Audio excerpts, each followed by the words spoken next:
A Christmas Carol by Charles Dickens. Chapter 3. The Second of the Three Spirits. Awaking in the middle of a prodigiously tough snore, and sitting up in bed to get his thoughts together, Scrooge had no occasion to be told that the bell was again upon the stroke of 1. He felt that he was restored to consciousness in the right nick of time, for the especial purpose of holding a conference with the second messenger dispatched to him through Jacob Marley's intervention. But finding that he turned uncomfortably cold when he began to wonder which of his curtains this new spectre would draw back, he put them every one aside with his own hands, and lying down again, established a sharp look-out all round the bed, for he wished to challenge the spirit on the moment of its appearance, and did not wish to be taken by surprise and made nervous. Gentlemen of the free-and-easy sort, who plume themselves on being acquainted with a move or two, and being usually equal to the time of day, express the wide range of their capacity for adventure by observing that they are good for anything from pitch-and-toss to manslaughter, between which opposite extremes, no doubt, there lies a tolerably wide and comprehensive range of subjects. Without venturing for Scrooge quite as hardily as this, I don't mind calling on you to believe that he was ready for a good broad field of strange appearances, and that nothing between a baby and a rhinoceros would have astonished him very much. Now, being prepared for almost anything, he was not by any means prepared for nothing, and consequently, when the bell struck 1, and no shape appeared, he was taken with a violent fit of trembling. 5 minutes, 10 minutes, a quarter of an hour went by, yet nothing came. All this time he lay upon his bed, the very core and centre of a blaze of ruddy light, which streamed upon it when the clock proclaimed the hour, and which, being only light, was more alarming than a dozen ghosts, as he was powerless to make out what it meant, or would be at, and was sometimes apprehensive that he might be at that very moment an interesting case of spontaneous combustion without having the consolation of knowing it. At last, however, he began to think, as you or I would have thought at first, for it is always the person not in the predicament who knows what ought to have been done in it, and would unquestionably have done it too. At last, I say, he began to think that the source and secret of this ghostly light might be in the adjoining room, from whence, on further tracing it, it seemed to shine. The idea taking full possession of his mind, he got up softly, and shuffled in his slippers to the door. The moment Scrooge's hand was on the lock, a strange voice called him by his name, and bade him enter. He obeyed. It was his own room. There was no doubt about that. But it had undergone a surprising transformation. The walls and ceiling were so hung with living green that it looked a perfect grove, from every part of which bright gleaming berries glistened. The crisp leaves of holly, mistletoe, and ivy reflected back the light, as if so many little mirrors had been scattered there, and such a mighty blaze went roaring up from the chimney, as that dull petrification of a hearth had never known in Scrooge's time, or Marley's, or for many and many a winter season gone. Heaped up on the floor, to form a kind of throne, were turkeys, geese, game, poultry, brawn, great joints of meat, suckling pigs, long wreaths of sausages, mince-pies, plum-puddings, barrels of oysters, red-hot chestnuts, cherry-cheeked apples, juicy oranges, luscious pears, immense twelfth-cakes, and seething bowls of punch, that made the chamber dim with their delicious steam. In easy state upon this couch there sat a jolly giant, glorious to see, who bore a glowing torch, in shape not unlike Plenty's horn, and held it up, high up, to shed its light on Scrooge as he came peeping round the door. "Come in," exclaimed the ghost. "Come in, and know me better, man." Scrooge entered timidly, and hung his head before this spirit. He was not the dogged Scrooge he had been, and though the spirit's eyes were clear and kind, he did not like to meet them. "I am the ghost of Christmas Present," said the spirit. "Look upon me." Scrooge reverently did so. It was clothed in one simple green robe, or mantle, bordered with white fur. This garment hung so loosely on the figure, that its capacious breast was bare, as if disdaining to be warded or concealed by any artifice. Its feet, observable beneath the ample folds of the garment, were also bare, and on its head it wore no other covering than a holly wreath, set here and there with shining icicles. Its dark brown curls were long and free, free as its genial face, its sparkling eye, its open hand, its cheery voice, its unconstrained demeanour, and its joyful air.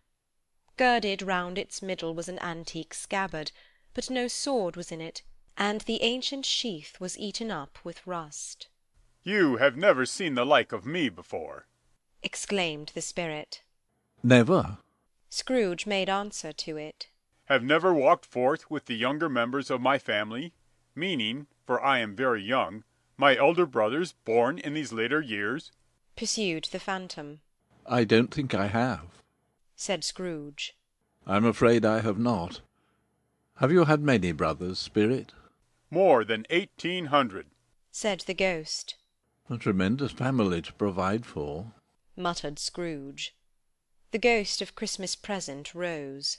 Spirit, said Scrooge submissively, conduct me where you will. I went forth last night on compulsion, and I learnt a lesson which is working now. To-night, if you have aught to teach me, let me profit by it. Touch my robe. Scrooge did as he was told, and held it fast.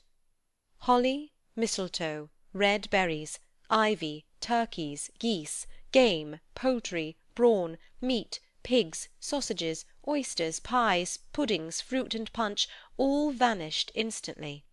So did the room, the fire, the ruddy glow, the hour of night, and they stood in the city streets on Christmas morning, where, for the weather was severe, the people made a rough but brisk and not unpleasant kind of music, in scraping the snow from the pavement in front of their dwellings, and from the tops of their houses, whence it was mad delight to the boys to see it come plumping down into the road below, and splitting into artificial little snowstorms. The house-fronts looked black enough, and the windows blacker, contrasting with the smooth white sheet of snow upon the roofs, and with the dirtiest snow upon the ground, which last deposit had been ploughed up in deep furrows by the heavy wheels of carts and waggons, furrows that crossed and recrossed each other hundreds of times where the great streets branched off, and made intricate channels, hard to trace in the thick yellow mud and icy water. The sky was gloomy, and the shortest streets were choked up with a dingy mist, half thawed, half frozen, whose heavier particles descended in a shower of sooty atoms, as if all the chimneys in Great Britain had by one consent caught fire, and were blazing away to their dear hearts' content. There was nothing very cheerful in the climate or the town, and yet was there an air of cheerfulness abroad that the clearest summer air and brightest summer sun might have endeavoured to diffuse in vain. For the people who were shovelling away on the housetops were jovial and full of glee, calling out to one another from the parapets, and now and then exchanging a facetious snowball, better-natured missile far than many a wordy jest, laughing heartily if it went right, and not less heartily if it went wrong. The poulterers' shops were still half open, and the fruiterers were radiant in their glory. There were great round pot-bellied baskets of chestnuts, shaped like the waistcoats of jolly old gentlemen, lolling at the doors, and tumbling out into the street in their apoplectic opulence. There were ruddy, brown-faced, broad-girthed Spanish onions, shining in the fatness of their growth like Spanish friars, and winking from their shelves in wanton slyness at the girls as they went by, and glanced demurely at the hung-up mistletoe. There were pears and apples, clustered high in blooming pyramids. There were bunches of grapes, made in the shopkeepers' benevolence to dangle from conspicuous hooks, that people's mouths might water gratis as they passed. There were piles of filberts, mossy and brown, recalling in their fragrance ancient walks among the woods, and pleasant shufflings ankle-deep through withered leaves. There were Norfolk biffins, squat and swarthy, setting off the yellow of the oranges and lemons, and in the great compactness of their juicy persons, urgently entreating and beseeching to be carried home in paper bags and eaten after dinner. The very gold and silver fish set forth among these choice fruits in a bowl though members of a dull and stagnant-blooded race, appeared to know that there was something going on, and, to a fish, went gasping round and round their little world in slow and passionless excitement. The grocers, oh, the grocers! Nearly closed, with perhaps 2 shutters down, or 1, but through those gaps such glimpses! It was not alone that the scales descending on the counter made a merry sound, or that the twine and roller parted company so briskly, or that the canisters were rattled up and down like juggling tricks, or even that the blended scents of tea and coffee were so grateful to the nose, or even that the raisins were so plentiful and rare, the almonds so extremely white, the sticks of cinnamon so long and straight, the other spices so delicious, the candied fruit so caked and spotted with molten sugar as to make the coldest lookers-on feel faint and subsequently bilious. Nor was it that the figs were moist and pulpy, or that the French plums blushed in modest tartness from their highly decorated boxes, or that everything was good to eat, and in its Christmas dress. But the customers were all so hurried, and so eager in the hopeful promise of the day, that they tumbled up against each other at the door, crashing their wicker baskets wildly, and left their purchases upon the counter, and came running back to fetch them, and committed hundreds of the like mistakes, in the best humour possible; while the grocer and his people were so frank and fresh that the polished hearts with which they fastened their aprons behind them might have been their own, worn outside for general inspection, and for Christmas doors to peck at if they chose. But soon the steeples called good people all to church and chapel, and away they came, flocking through the streets in their best clothes and with their gayest faces, and at the same time there emerged from scores of by-streets, lanes, and nameless turnings, innumerable people, carrying their dinners to the bakers' shops. The sight of these poor revellers appeared to interest the spirit very much, for he stood with Scrooge beside him in a baker's doorway, and taking off the covers as their bearers passed, sprinkled incense on their dinners from his torch. And it was a very uncommon kind of torch, for once or twice, when there were angry words between some dinner-carriers who had jostled each other, he shed a few drops of water on them from it, and their good humour was restored directly. For they said it was a shame to quarrel upon Christmas Day. And so it was. God love it, so it was. In time the bells ceased, and the bakers were shut up, and yet there was a genial shadowing forth of all these dinners and the progress of their cooking, in the thawed blotch of wet above each baker's oven, where the pavement smoked as if its stones were cooking too. Is there a peculiar flavour in what you sprinkle from your torch? Asked Scrooge. There is. My own. Would it apply to any kind of dinner on this day? Asked Scrooge. To any kindly given. To a poor one most. Why to a poor one most? Asked Scrooge. Because it needs it most. Spirit, said Scrooge after a moment's thought, I wonder you, of all the beings in the many worlds about us, should desire to cramp these people's opportunity for innocent enjoyment. I? cried the spirit. You would deprive them of their means of dining every 7th day, often the only day on which they can be said to dine at all, said Scrooge. Wouldn't you? I? cried the spirit. You seek to close these places on the 7th day, said Scrooge. and it comes to the same thing. I seek. exclaimed the spirit. Forgive me if I am wrong. It has been done in your name, or at least in that of your family, said Scrooge. There are some upon this earth of yours, returned the spirit, who lay claim to know us, and who do their deeds of passion, pride, ill will, hatred, envy, bigotry, and selfishness in our name, who are as strange to us and all our kith and kin as if they had never lived. Remember that, and charge their doings on themselves, not us. Scrooge promised that he would, and they went on, invisible as they had been before, into the suburbs of the town.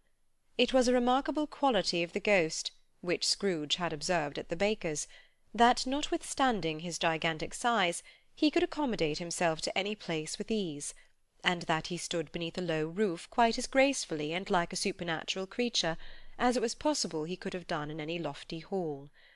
and perhaps it was the pleasure the good spirit had in showing off this power of his, or else it was his own kind, generous, hearty nature, and his sympathy with all poor men, that led him straight to Scrooge's clerk's, for there he went, and took Scrooge with him, holding to his robe, and on the threshold of the door the spirit smiled, and stopped to bless Bob Cratchit's dwelling with the sprinkling of his torch. Think of that! Bob had but 15 bob a week himself, he pocketed on Saturdays but 15 copies of his Christian name, and yet the ghost of Christmas Present blessed his 4-roomed house.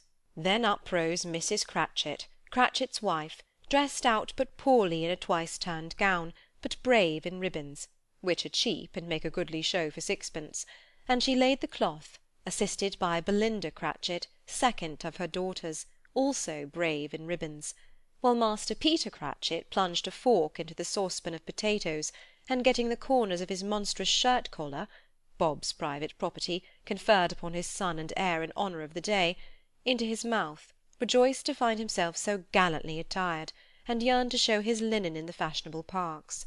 And now 2 smaller Cratchits, boy and girl, came tearing in, screaming that outside the baker's they had smelt the goose, and known it for their own, and basking in luxurious thoughts of sage and onion, these young Cratchits danced about the table, and exalted Master Peter Cratchit to the skies, while he, not proud, although his collars nearly choked him, blew the fire, until the slow potatoes bubbling up, knocked loudly at the saucepan lid to be let out and peeled. "What has ever got your precious father, then?" said Mrs. Cratchit. "And your brother, Tiny Tim? And Martha warn't as late last Christmas Day by half an hour." "Here's Martha, mother," said a girl, appearing as she spoke. "Here's Martha, mother," cried the 2 young Cratchits. "Hurrah! There's such a goose, Martha." "Why, bless your heart alive, my dear, how late you are!" said Mrs. Cratchit, kissing her a dozen times, and taking off her shawl and bonnet for her with officious zeal. "We had a deal of work to finish up last night," replied the girl, "and had to clear away this morning, mother." "Well, never mind, so long as you are come," said Mrs. Cratchit. "Sit you down before the fire, my dear, and have a warm, Lord bless you." "No, no, there's father coming." "There's father coming," cried the 2 young Cratchits, who were everywhere at once. "Hide, Martha, hide." "Hide." So Martha hid herself, and in came little Bob, the father, with at least 3 feet of comforter exclusive of the fringe hanging down before him, and his threadbare clothes darned up and brushed to look seasonable, and Tiny Tim upon his shoulder. Alas for Tiny Tim! He bore a little crutch, and had his limbs supported by an iron frame. "Why, where's our Martha?" cried Bob Cratchit, looking round. "Not coming," said Mrs. Cratchit. "Not coming?" said Bob, with a sudden declension in his high spirits, for he had been Tim's blood-horse all the way from church, and had come home rampant. "Not coming upon Christmas Day?"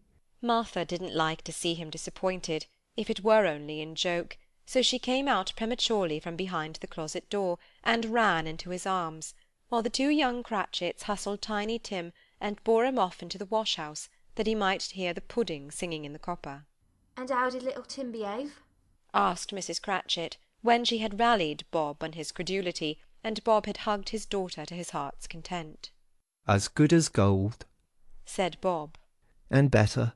Somehow he gets thoughtful, sitting by himself so much, and thinks the strangest things you ever heard. He told me, coming home, that he hoped the people saw him in the church, because he was a cripple, and it might be pleasant to them to remember upon Christmas Day, who made lame beggars walk and blind men see."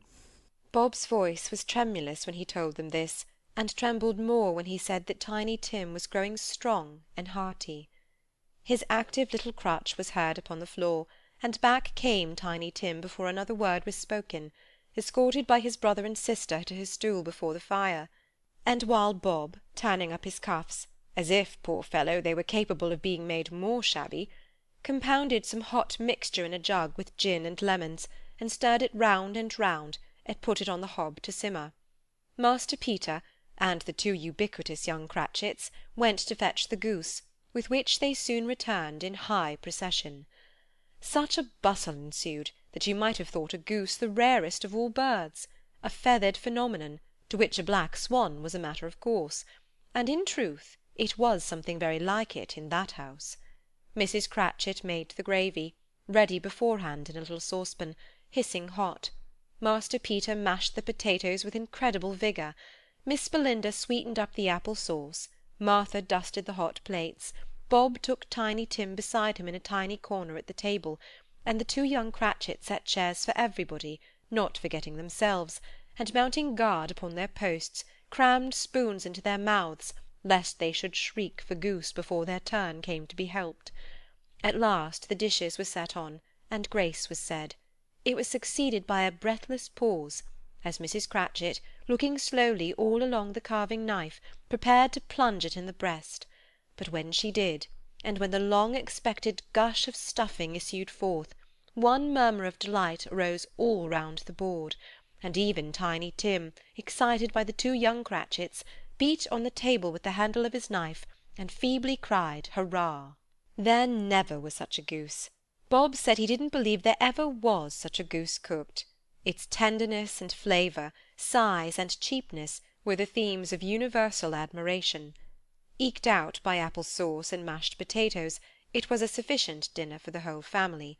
Indeed, as Mrs. Cratchit said with great delight, surveying one small atom of a bone upon the dish, they hadn't ate it all at last. Yet every one had had enough, and the youngest Cratchits in particular were steeped in sage and onion to the eyebrows.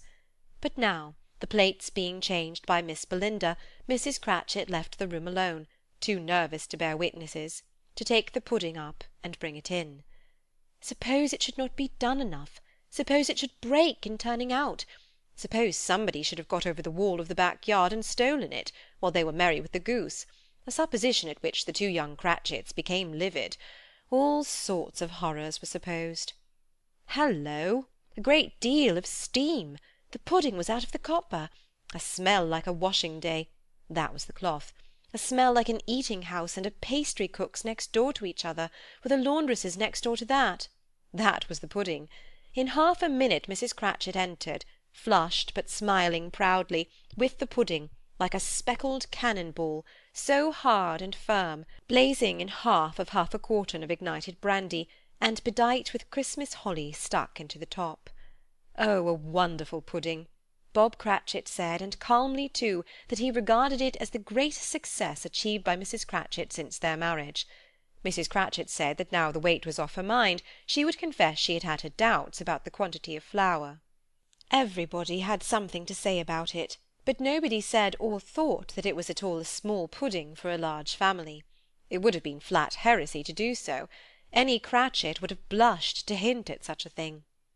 At last the dinner was all done, the cloth was cleared, the hearth swept, and the fire made up. The compound in the jug being tasted, and considered perfect, apples and oranges were put upon the table, and a shovelful of chestnuts on the fire.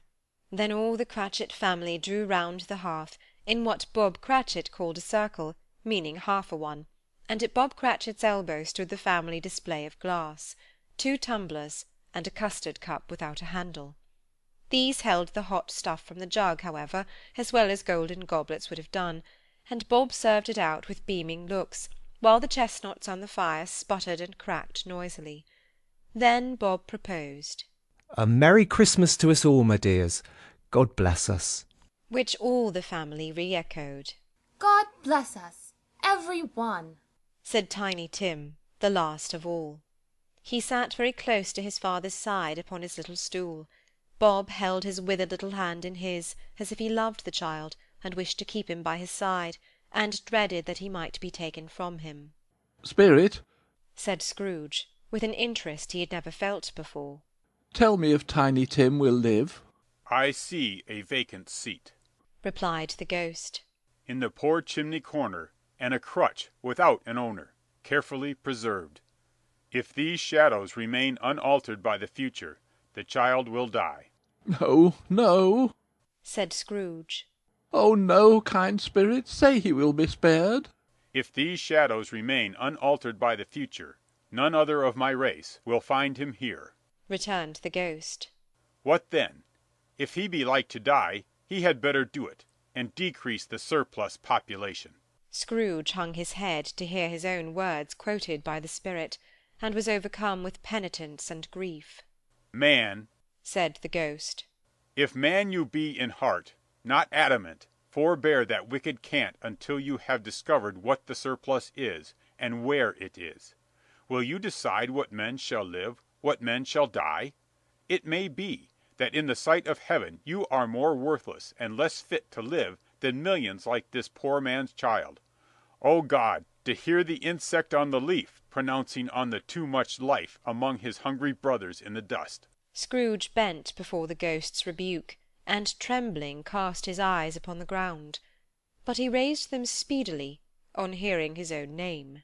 Mr. Scrooge, said Bob. I'll give you Mr. Scrooge, the founder of the feast. The founder of the feast, indeed! cried Mrs. Cratchit, reddening. I wish I had him here. I'd give him a piece of my mind to feast upon, and I hope he'd have a good appetite for it. My dear, said Bob. The children, Christmas Day. It should be Christmas Day, I'm sure, said she, on which one drinks the health of such an odious, stingy, hard, unfeeling man as Mr. Scrooge. You know he is, Robert. Nobody knows it better than you do, poor fellow. My dear, was Bob's mild answer. Christmas Day. I'll drink his health for your sake, and the day's, said Mrs. Cratchit. Not for his. Long life to him. A Merry Christmas and a Happy New Year. He'll be very merry and very happy, I have no doubt. The children drank the toast after her. It was the first of their proceedings which had no heartiness. Tiny Tim drank it last of all, but he didn't care twopence for it. Scrooge was the ogre of the family. The mention of his name cast a dark shadow on the party, which was not dispelled for full 5 minutes. After it had passed away, they were 10 times merrier than before, from the mere relief of Scrooge the Baleful being done with. Bob Cratchit told them how he had a situation in his eye for Master Peter, which would bring in, if obtained, full 5 and 6pence weekly. The 2 young Cratchits laughed tremendously at the idea of Peter's being a man of business, and Peter himself looked thoughtfully at the fire from between his collars, as if he were deliberating what particular investments he should favour when he came into the receipt of that bewildering income. Martha, who was a poor apprentice at a milliner's, then told them what kind of work she had to do, and how many hours she worked at a stretch, and how she meant to lie abed to-morrow morning for a good long rest, to-morrow being a holiday she passed at home. Also how she had seen a countess and a lord some days before, and how the lord is much about as tall as Peter. At which Peter pulled up his collar so high that you couldn't have seen his head if you had been there. All this time the chestnuts and the jug went round, and by they had a song about a lost child travelling in the snow, from Tiny Tim, who had a plaintive little voice, and sang it very well indeed. There was nothing of high mark in this. They were not a handsome family, they were not well dressed, their shoes were far from being waterproof, their clothes were scanty, and Peter might have known, and very likely did, the inside of a pawnbroker's. But they were happy, grateful, pleased with one another, and contented with the time, and when they faded, and looked happier yet in the bright sprinklings of the spirit's torch at parting, Scrooge had his eye upon them, and especially on Tiny Tim, until the last. By this time it was getting dark, and snowing pretty heavily, and as Scrooge and the spirit went along the streets, the brightness of the roaring fires in kitchens, parlours, and all sorts of rooms, was wonderful. Here the flickering of the blaze showed preparations for a cosy dinner, with hot plates baking through and through before the fire, and deep red curtains, ready to be drawn to shut out cold and darkness. There all the children of the house were running out into the snow to meet their married sisters, brothers, cousins, uncles, aunts, and be the first to greet them. Here again were shadows on the window-blind of guests assembling, and there a group of handsome girls, all hooded and fur-booted, and all chattering at once, tripped lightly off to some near neighbour's house, where woe upon the single man who saw them enter, artful witches, well they knew it, in a glow. But if you had judged from the numbers of people on their way to friendly gatherings, you might have thought that no one was at home to give them welcome when they got there, instead of every house expecting company, and piling up its fires half chimney high. blessings on it, how the ghost exulted! How it bared its breadth of breast, and opened its capacious palm, and floated on, outpouring with a generous hand its bright and harmless mirth on everything within its reach. The very lamplighter who ran on before, dotting the dusky street with specks of light, and who was dressed to spend the evening somewhere, laughed out loudly as the spirit passed, though little kenned the lamplighter that he had any company but Christmas. And now, without a word of warning from the ghost, they stood upon a bleak and desert moor, where monstrous masses of rude stone were cast about, as though it were the burial place of giants, and water spread itself wheresoever it listed, or would have done so, but for the frost that held it prisoner, and nothing grew but moss and furze, and coarse rank grass. Down in the west the setting sun had left a streak of fiery red, which glared upon the desolation for an instant, like a sullen eye, and frowning lower, lower, lower yet, was lost in the thick gloom of darkest night. What place is this? Asked Scrooge. A place where miners live, who labour in the bowels of the earth. Returned the spirit. But they know me. See! A light shone from the window of a hut, and swiftly they advanced towards it. Passing through the wall of mud and stone, they found a cheerful company assembled round a glowing fire.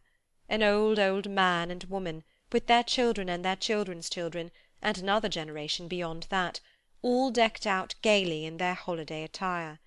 The old man, in a voice that seldom rose above the howling of the wind upon the barren waste, was singing them a Christmas song. It had been a very old song when he was a boy, and from time to time they all joined in the chorus. So surely as they raised their voices, the old man got quite blithe and loud, and so surely as they stopped, his vigour sank again. The spirit did not tarry here, but bade Scrooge to hold his robe, and passing on above the moor, sped whither? Not to see. To see. To Scrooge's horror, looking back, he saw the last of the land, a frightful range of rocks behind them, and his ears were deafened by the thundering of water, as it rolled and roared and raged among the dreadful caverns it had worn, and fiercely tried to undermine the earth. Built upon a dismal reef of sunken rocks, some league or so from shore, on which the waters chafed and dashed, the wild year through, there stood a solitary lighthouse. Great heaps of seaweed clung to its base, and storm-birds, born of the wind one might suppose as seaweed of the water, rose and fell about it, like the waves they skimmed. But even here 2 men who watched the light had made a fire, that through the loophole in the thick stone wall shed out a ray of brightness on the awful sea. Joining their horny hands over the rough table at which they sat, they wished each other Merry Christmas in their can of grog, and one of them, the elder too, with his face all damaged and scarred with hard weather, as the figurehead of an old ship might be, struck up a sturdy song that was like a gale in itself. Again the ghost sped on, above the black and heaving sea, on, until, being far away, as he told Scrooge, from any shore, they lighted on a ship. They stood beside the helmsman at the wheel, the look-out in the bow, the officers who had the watch, dark, ghostly figures in their several stations, but every man among them hummed a Christmas tune, or had a Christmas thought, or spoke below his breath to his companion of some bygone Christmas day, with homeward hopes belonging to it. And every man on board, waking or sleeping, good or bad, had had a kinder word for another on that day than on any day in the year, and had shared to some extent in its festivities, and had remembered those he cared for at a distance, and had known that they delighted to remember him. It was a great surprise to Scrooge, while listening to the moaning of the wind, and thinking what a solemn thing it was to move on through the lonely darkness over an unknown abyss, whose depths were as secrets as profound as death. It was a great surprise to Scrooge, while thus engaged, to hear a hearty laugh. It was a much greater surprise to Scrooge to recognise it as his own nephew's, and to find himself in a bright, dry, gleaming room, with the spirit standing smiling by his side, and looking at that same nephew with approving affability. Laughed Scrooge's nephew. If you should happen, by any unlikely chance, to know a man more blessed in a laugh than Scrooge's nephew, all I can say is, I should like to know him too. Introduce him to me, and I'll cultivate his acquaintance. It is a fair, even-handed, noble adjustment of things, that while there is infection and disease and sorrow, there is nothing in the world so irresistibly contagious as laughter and good humour.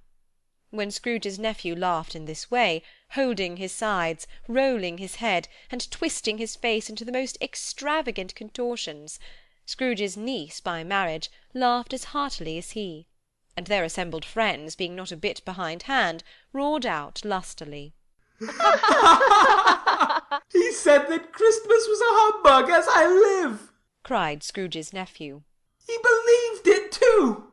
More shame for him, Fred, said Scrooge's niece indignantly. Bless those women! They never do anything by halves. They are always in earnest. She was very pretty, exceedingly pretty, with a dimpled, surprised-looking, capital face, a ripe little mouth, that seemed made to be kissed, as no doubt it was, all kinds of good little dots about her chin, that melted into one another when she laughed, and the sunniest pair of eyes you ever saw in any little creature's head. Altogether she was what you would have called provoking, you know, but satisfactory too. Oh, perfectly satisfactory.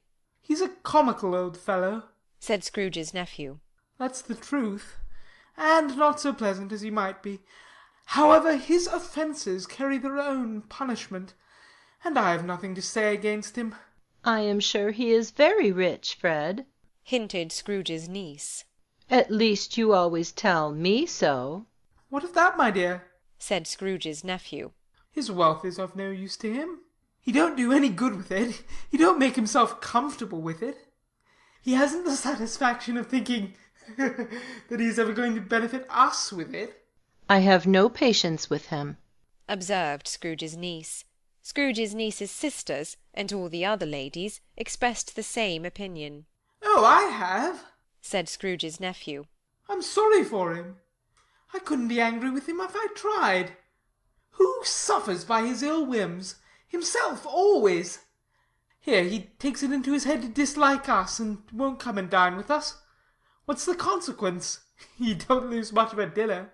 Indeed, I think he loses a very good dinner, interrupted Scrooge's niece. Everybody else said the same, and they must be allowed to have been competent judges, because they had just had dinner, and with the dessert upon the table, were clustered round the fire by lamplight. Well, I'm very glad to hear it, said Scrooge's nephew, because I haven't great faith in these young housekeepers. What do you say, Topper? Topper had clearly got his eye upon one of Scrooge's niece's sisters, for he answered that a bachelor was a wretched outcast, who had no right to express an opinion on the subject.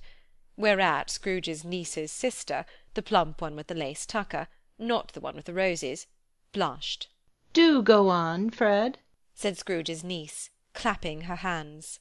He never finishes what he begins to say. He is such a ridiculous fellow. Scrooge's nephew revelled in another laugh, and as it was impossible to keep the infection off, though the plump sister tried hard to do it with aromatic vinegar, his example was unanimously followed. I was only going to say, said Scrooge's nephew, that the consequence of his taking a dislike to us, and not making merry with us, is, as I think, that he loses some pleasant moments which could do him no harm. I am sure he loses pleasanter companions than he can find in his own thoughts, either in his mouldy old office or his dusty chambers. I mean to give him the same chance every year, whether he likes it or not, for I pity him. He may rail at Christmas till he dies, but he can't help thinking better of it. I defy him. If he finds me going there in good temper year after year, and saying, Uncle Scrooge, how are you? If it only puts him in the vein to leave his poor clerk £50, that's something. And I think I shook him yesterday. It was their turn to laugh now at the notion of his shaking Scrooge, but being thoroughly good-natured, and not much caring what they laughed at, so that they laughed at any rate, he encouraged them in their merriment, and passed the bottle joyously. After tea they had some music, for they were a musical family, and knew what they were about, when they sung a glee or catch, I can assure you, especially Topper, who could growl away in the bass like a good one, and never swell the large veins in his forehead, or get red in the face over it. Scrooge's niece played well upon the harp, and played among other tunes a simple little air, a mere nothing, you might learn to whistle it in 2 minutes, which had been familiar to the child who fetched Scrooge from the boarding-school, as he had been reminded by the ghost of Christmas past. When this strain of music sounded, all the things that ghost had shown him came upon his mind. He softened more and more, and thought that if he could have listened to it often years ago, he might have cultivated the kindnesses of life for his own happiness with his own hands, without resorting to the sexton's spade that buried Jacob Marley. But they didn't devote the whole evening to music. After a while they played at forfeits, for it is good to be childish sometimes, and never better than at Christmas, when its mighty founder was a child himself. Stop, there was first a game at blindman's buff, of course there was, and I no more believe Topper was really blind than I believe he had eyes in his boots. My opinion is that it was a done thing between him and Scrooge's nephew, and that the ghost of Christmas Present knew it. The way he went after that plump sister in the lace tucker was an outrage on the credulity of human nature, knocking down the fire-irons, tumbling over the chairs, bumping against the piano, smothering himself among the curtains. Wherever she went, there went he. He always knew where the plump sister was. He wouldn't catch anybody else. If you had fallen up against him, as some of them did, on purpose, he would have made a feint of endeavouring to seize you, which would have been an affront to your understanding, and would instantly have slided off in the direction of the plump sister. She often cried out that it wasn't fair, and it really was not. But when at last he caught her, when, in spite of all her silken rustlings and her rapid flutterings past him, he got her into a corner, whence there was no escape, then his conduct was the most execrable. His pretending that it was necessary to touch her head-dress, and further to assure himself of her identity by pressing a certain ring upon her finger, and a certain chain about her neck, was vile, monstrous. No doubt she told him her opinion of it, when another blind man being in office, they were so very confidential together, behind the curtains. Scrooge's niece was not one of the blind man's bluff party, but was made comfortable with a large chair and a footstool, in a snug corner, where the ghost and Scrooge were close behind her. But she joined in the forfeits, and loved her love to admiration with all the letters of the alphabet. Likewise at the game of how, when, and where, she was very great, and to the secret joy of Scrooge's nephew, beat her sisters hollow, though they were sharp girls too, as Topper could have told you. There might have been 20 people there, young and old, but they all played, and so did Scrooge, for wholly forgetting in the interest he had in what was going on, that his voice made no sound in their ears, he sometimes came out with his guess quite loud, and very often guessed quite right too, for the sharpest needle, best Whitechapel, warranted not to cut in the eye, was not sharper than Scrooge, blunt as he took it in his head to be. The ghost was greatly pleased to find him in this mood, and looked upon him with such favour, that he begged like a boy to be allowed to stay until the guests departed. But this, the spirit said, could not be done. "Here is a new game," said Scrooge. "1 half-hour, Spirit, only one." It was a game called Yes and No, where Scrooge's nephew had to think of something, and the rest must find out what, he only answering to their questions yes or no, as the case was. The brisk fire of questioning to which he was exposed elicited from him that he was thinking of an animal, a live animal, rather a disagreeable animal, a savage animal, an animal that growled and grunted sometimes, and talked sometimes, and lived in London, and walked about the streets, and wasn't made a show of, and wasn't led by anybody, and didn't live in a menagerie, and was never killed in a market, and was not a horse, or an ass, or a cow, or a bull, or a tiger, or a dog, or a pig, or a cat, or a bear. At every fresh question that was put to him, the nephew burst into a fresh roar of laughter, and was so inexpressibly tickled that he was obliged to get up off the sofa and stamp. At last the plump sister, falling into a similar state, cried out, I have found it out. I know what it is, Fred. I know what it is. What is it? cried Fred. It's your Uncle Scrooge. Which it certainly was. Admiration was the universal sentiment, though some objected that the reply to "Is it a bear?" ought to have been yes, inasmuch as an answer in the negative was sufficient to have diverted their thoughts from Mr. Scrooge, supposing they had ever had any tendency that way. He's given us plenty of merriment, I am sure, said Fred. and it would be ungrateful not to drink his health. Here's a glass of mulled wine ready to our hand at the moment, and I say, Uncle Scrooge! Well, Uncle Scrooge, they cried. A Merry Christmas and a Happy New Year to the old man, whatever he is, said Scrooge's nephew. He wouldn't take it from me, but may he have it nevertheless. Uncle Scrooge! Uncle Scrooge had imperceptibly become so gay and light of heart that he would have pledged the unconscious company in return, and thanked them in an inaudible speech, if the ghost had given him time. But the whole scene passed off in the breath of the last word spoken by his nephew, and he and the spirit were again upon their travels. Much they saw, and far they went, and many homes they visited, but always with a happy end. The spirit stood beside sick beds, and they were cheerful; on foreign lands, and they were close at home; by struggling men, and they were patient in their greater hope; by poverty, and it was rich; in almshouse, hospital, and jail, in misery's every refuge, where vain man in his little brief authority had not made fast the door, and barred the spirit out, he left his blessing, and taught Scrooge his precepts. It was a long night, if it were only a night, but Scrooge had his doubts of this, because the Christmas holidays appeared to be condensed into the space of time they passed together. It was strange, too, that while Scrooge remained unaltered in his outward form, the ghost grew older, clearly older. Scrooge had observed this change, but never spoke of it, until they left a children's Twelfth-night party, when, looking at the spirit as they stood together in an open place, he noticed that its hair was grey. Are spirits' lives so short? asked Scrooge. My life upon this globe is very brief, replied the ghost. It ends tonight. Tonight? cried Scrooge. Tonight at midnight. Hark! The time is drawing near. The chimes were ringing the 11:15 at that moment. Forgive me if I am not justified in what I ask, said Scrooge, looking intently at the spirit's robe. but I see something strange and not belonging to yourself protruding from your skirts. Is it a foot or a claw? It might be a claw, for the flesh there is upon it, was the spirit's sorrowful reply. Look here. From the foldings of its robe it brought 2 children, wretched, abject, frightful, hideous, miserable. They knelt down at its feet, and clung upon the outside of its garment. Oh, man, look here. Look down here, exclaimed the ghost. They were a boy and a girl, yellow, meagre, ragged, scowling, wolfish, but prostrate, too, in their humility.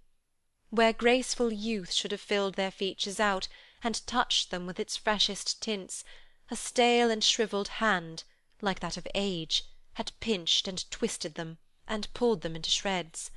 Where angels might have sat enthroned, devils lurked, and glared out menacing. No change, no degradation, no perversion of humanity in any grade through all the mysteries of wonderful creation has monsters half so horrible and dread. Scrooge started back, appalled. Having them shown to him this way, he tried to say they were fine children, but the words choked themselves, rather than be parties to a lie of such enormous magnitude. Spirit, are they yours? Scrooge could say no more. They are man's, said the spirit, looking down upon them. And they cling to me, appealing from their fathers. This boy is ignorance, this girl is want.